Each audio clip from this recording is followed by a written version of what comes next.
Collective. Hello, hello, my loves. Welcome to Vivid Vibration. My name is Christina. I hope that y'all are doing well. Collective. We only got 3 cards to start out with tonight. We got the Storm, the Sustainer, and the Maiden. You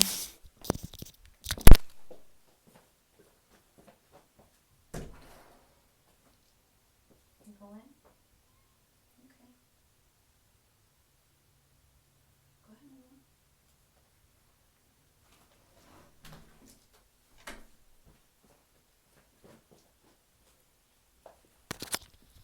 Sorry, I can't keep the door open at night. The day is fine. The night is another story. The storm. I mean, the storm is the idea of just confusion, right? There's too much going on in too many different directions. It's overwhelming.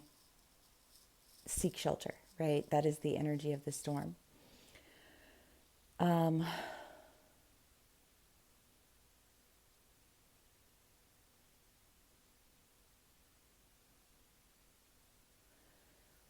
Yeah, because it does, it feels like taking shelter. The maiden is the idea of curiosity. I mean, yeah, definitely it's sexual. There's a lot of, like exploration, uncovering, just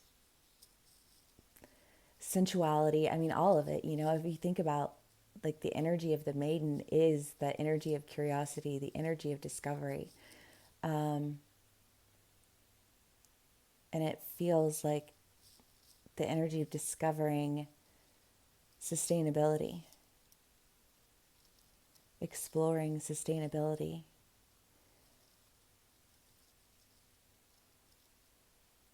like taking shelter from the storm. Okay.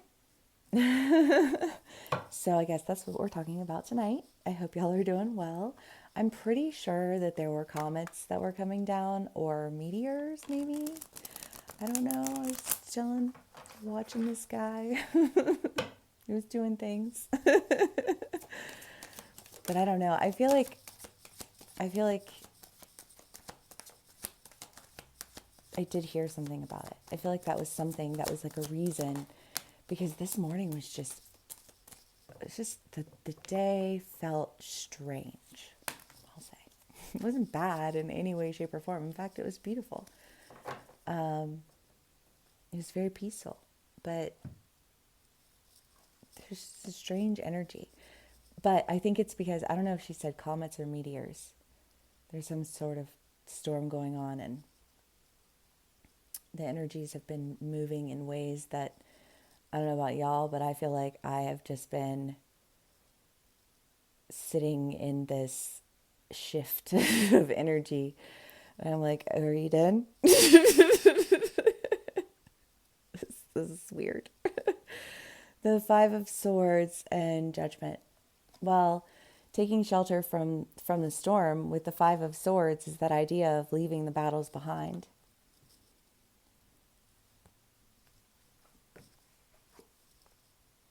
Uncovering sustainability.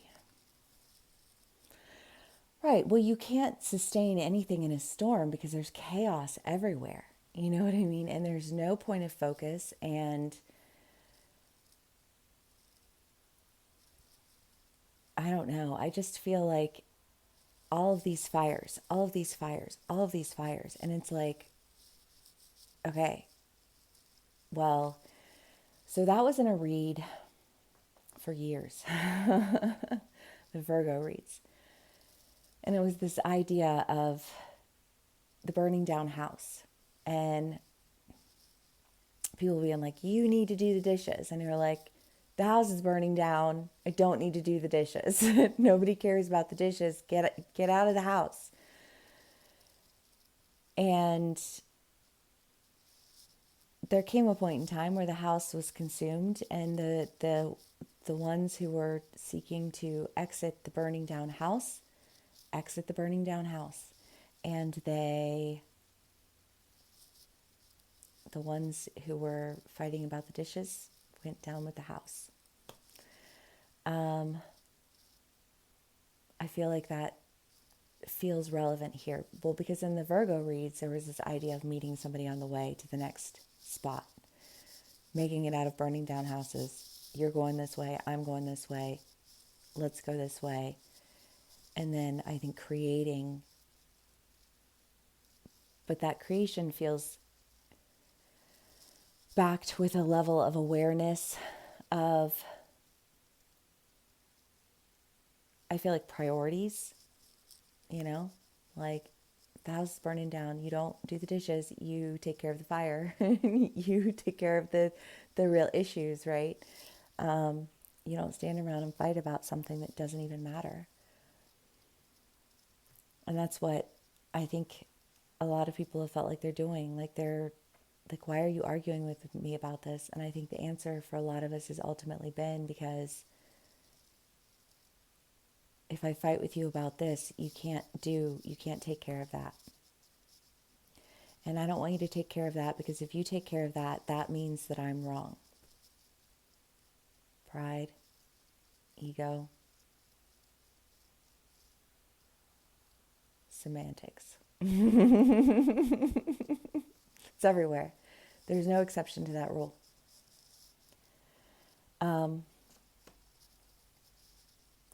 And as a result, there are I think a lot of people who have had to walk away from those scenarios.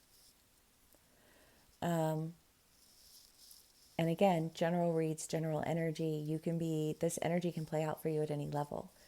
Like it doesn't have to be some big dramatic thing. It could just be, like a quarrel amongst, the powers that be, and there's this desire for change, but the change is being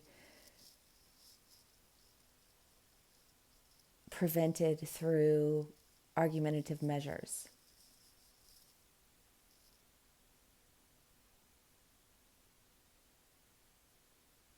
To the point where you have to take measures into your own hands. But I think that you're experiencing justice for that, because you can't sustain environments that are akin to the burning down houses. Nor should you want to. Right? Okay, let's see what else we get. Oh wait, I already did this one, didn't I? Oops, my bad. I thought I did the fox one. I'll do the fox one. We did get a card, so the Emperor. Oh, we got the Emperor 2 times yesterday, but I like this one because it's the idea of the game master, right? And that ties in really well to the idea of just being caught in the game of I wanted to say democracy, but that's not. I was going to say democracy, but that's not what I wanted to say.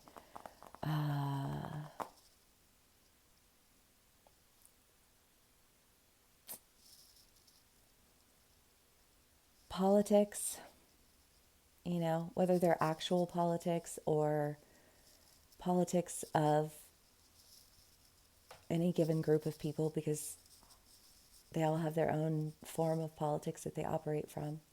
I don't know. I think of the Amish people. I worked with the Amish people for a while. Well, because Amish is like one of the biggest tourist attractions to the state of Ohio. But anyways, I learned a lot about them when I was working with them, and they love semantics, but they can't have a church that's over, I want to say like 200 people. That's not an actual number that I remember, so don't hold me to that, but it's a low number. And each of the churches has their own set of rules. So none of the Amish operate from, like, the only thing that they share in is their clothes and their lifestyle, but their, well, generic lifestyle to the outer world perception of lifestyle. But within the communities, they had all the different ones that they would, and so I worked with all of the businesses in these communities, and I would learn like they were very friendly. They were very well. Most of them were, except for some of them. They viewed me as an English woman, which I always thought was weird on like every way imaginable. But that's what they called anybody who wasn't Amish. Anyways, and they didn't like women, so that was its own challenge. But they weren't all that way, so it was fine. But they played a lot of games. There were a lot of games that were involved with it, and a lot of power struggles that went on with it all.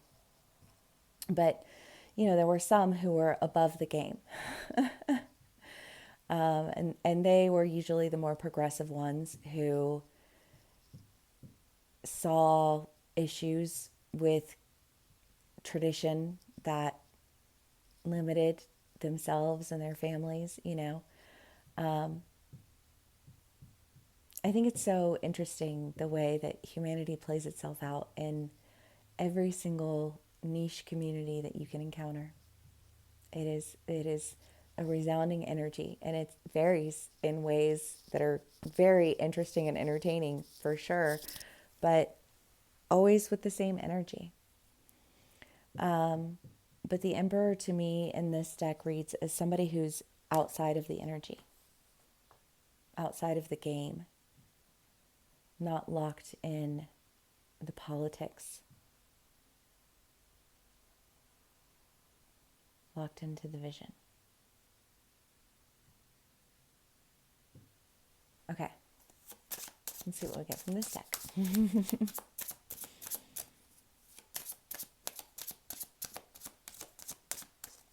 If we get anything from this deck, I don't know.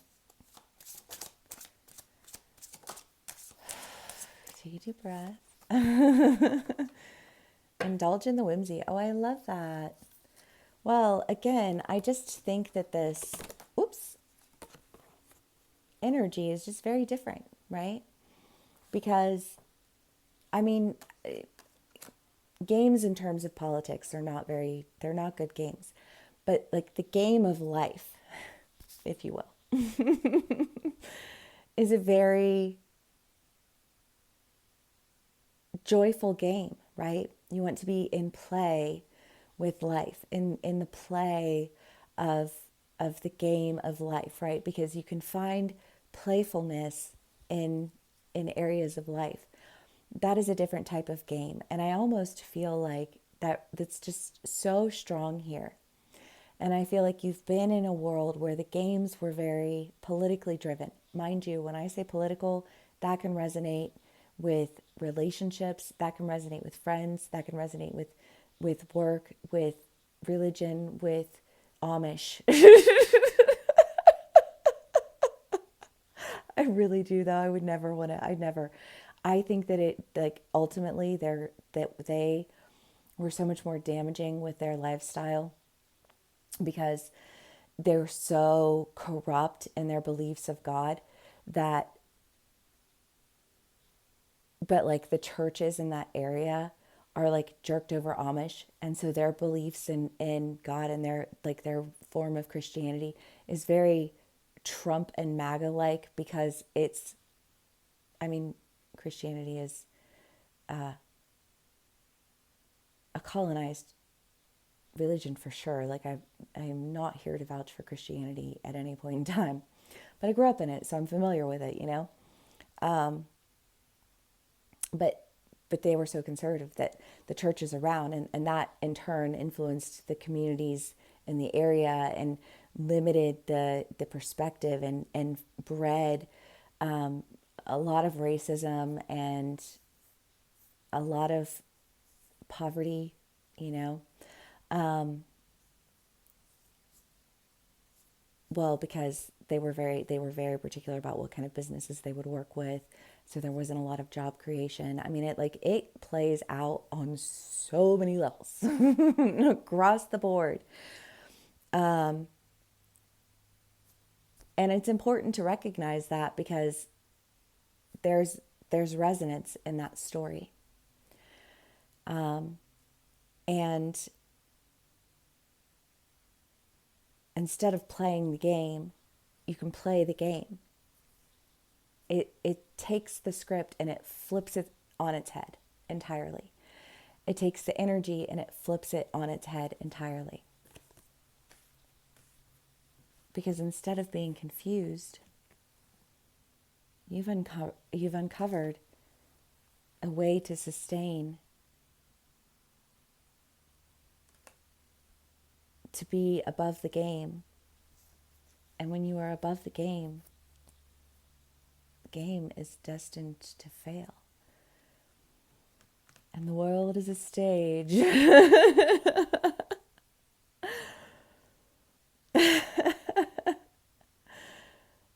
I just feel like this, it feels fun. Whatever it is that you're sustaining, it's fun because it's playful. And it's playful in a way that doesn't feel like the game of politics, the game of constant confusion, the game of constant arguing, the game of the house is burning, but we're bitching about the dishes game, you know?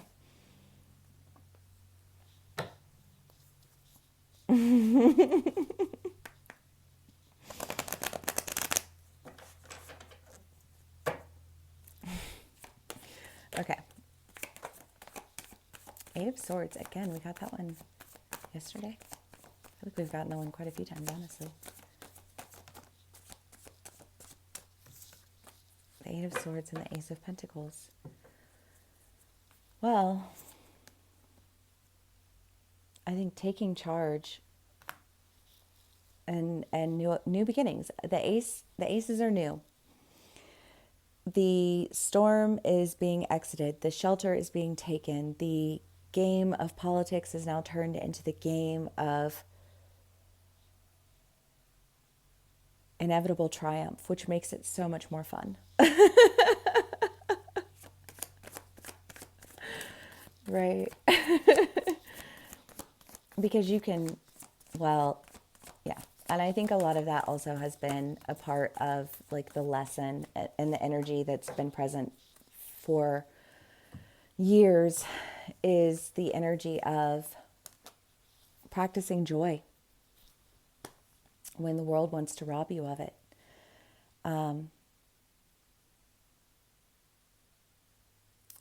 And it's frustrating enough to have to fight joy or fight on behalf of joy in the world at large. You don't want to have to fight on behalf of joy in your world, you know? And when you are involved in the political games, you lose sight of the point.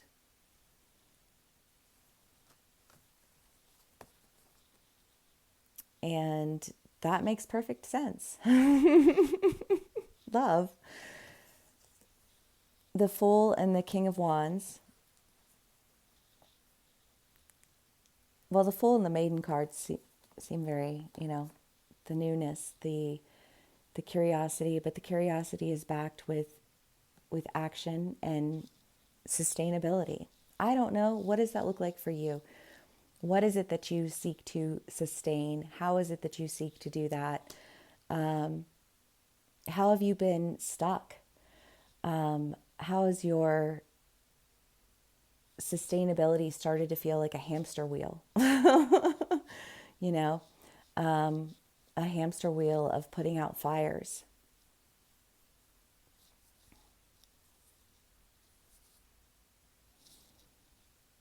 I feel like that is what is leaving and what you're doing.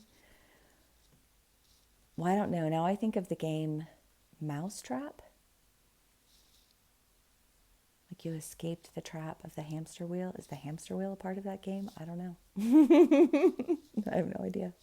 I had played it, but I like forever ago.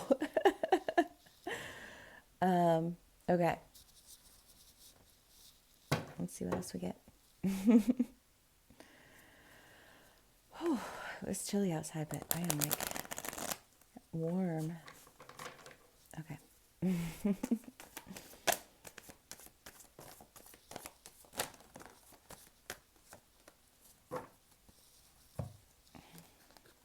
Oh, the Ace of Cups. I love that one. That's my favorite one. Oh, and the Ace of Pentacles. Honestly, the aces in this deck are just like so cute. Okay. Well, Three of Swords and Seven of Cups. This is the idea of holding on to things even though it hurts. The Seven of Cups is kind of that daydreamy energy, not a lot of action, just, but I think that's part of the, like the pain is that there's no action. It's just holding on to something that feels like it hurts. And I think seeing that for what it is, well, because I almost get the sense of like a romantic longing. And that can play, that doesn't have to be like romance.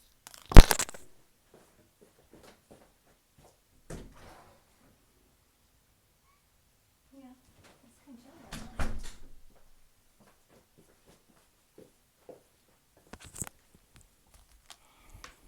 Okay. It doesn't have to be like romantic romance. It can be, like a romanticizing of a dream or an idea or, it romanticizing about something that ultimately leaves you feeling like you're just holding on to something that's causing more pain in the end. And I think recognizing that, because there's nothing romantic about sitting in the storm.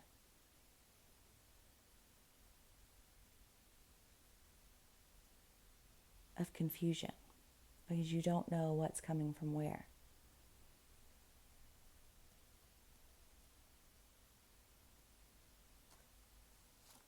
You have the Queen of Wands in this deck is the one who's like, dance with me if you dare. They all are so like savage. I love them. They're like, do you dare?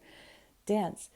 Enjoy life. Experience the joy of it. Experience the whirlwind, the way that you lose yourself in the, because they're spinning, like if you think about people spinning in the dance, it's, you don't see anything except for that one person that you're dancing with or however, but going along with the card.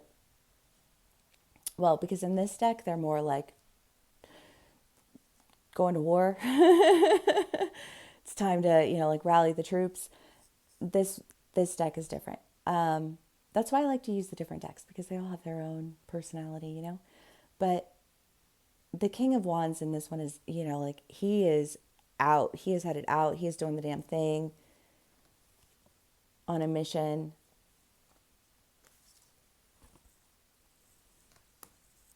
For a new beginning that,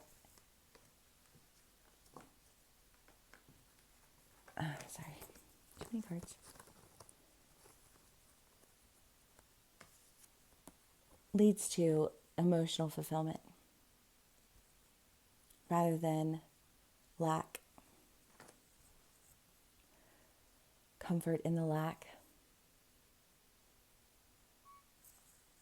Yeah. Mimi said, yep.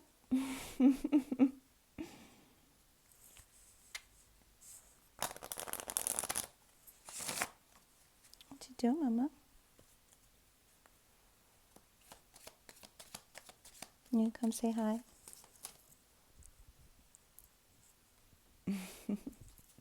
That's a cactus. It'll hurt.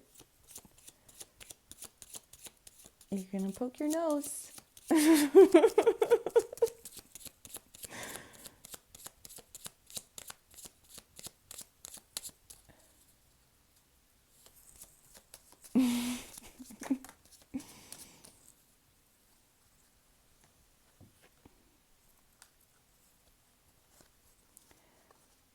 The Five of Hearts, the Seven of Diamonds, and the Seven of Clubs.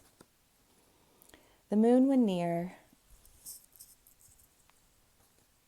is a good omen. It predicts fortune when distant and exposure of your secrets. Flames on the hearth indicate good fortune and neutralizes the evil of near lying unlucky cards and increases the value of the lucky ones. Well, that's good. The lilies forecast a happy life, but family sorrow if surrounded by clouds. Lying above the person signifies virtuous life, but when under indicates immorality. Well, this one says the positive for the rest of them because it's here, so yay for that. Happy, good fortune, neutralized evil, good omens. We're here for that. But, I really do think that it's that discernment that we've been talking about, right? Just practicing discernment, recognizing what creates confusion, why it creates confusion, how it is that you can move around it with good fortune to create new opportunities. Well, because the hedgehog, the little hedgehog that could, it speaks to the idea of not, I don't know what she's doing. I think she sees a little moth. Not batting an eye at a small beginning, because sometimes the most beautiful things come from the smallest of beginnings, The Ace of Cups, well, it tells the story of how otters hold hands when they're sleeping so that they don't lose each other. I just think it's the sweetest thing in the world. And they also have a little pouch so they can put their favorite stone in it, and they carry it with them like forever and always. And I love it. Otters are just the cutest.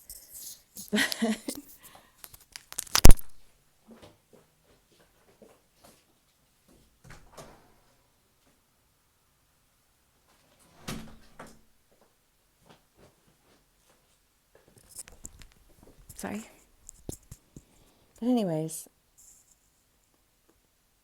emotional fulfillment. I think communities that offer a sense of sustainability, but include an element of joy, have this sense of like dancing with life, because it's new. There are things to discover. There's the excitement of,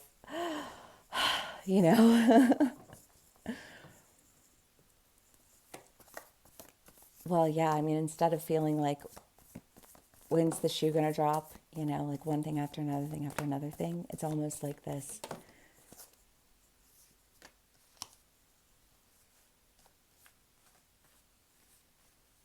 energy of like, what great thing can happen next? It's like the energy got flipped on its head, right? Instead of dreading what's going to happen next, there's anticipation with joy concerning like what will come next. It only gets bigger and better. You know what I mean? The tear is the idea of releasing sorrow, releasing joy, because we cry tears of sorrow, we cry tears of rage, we cry tears of joy. A lot of us do, not all of us, I suppose, but it's healthy to cry, and not everyone does. And I don't know. I mean, I think that I went years without crying, because sometimes you cry so much you just can't anymore, But then when you can again, it's like, a release. And the ring is the idea of never ending and never beginning. It's commitment. But I think that commitment, again, is wrapped in a sense of joy, because there's a difference between committing yourself to something because you have to, because you're obligated to, and committing yourself to something because you are like, oh my God, there's so much potential with this. This is so fun. This is so, like whatever. However it plays out for you as an individual, because these are general reads and they will resonate differently for all of us. But yeah, I mean, this was a fun read and no tears, so we're here for that. And yeah, thank you for being here with me. Please give me a like, share, and subscribe if it does resonate with you, and I will see y'all again soon. Bye.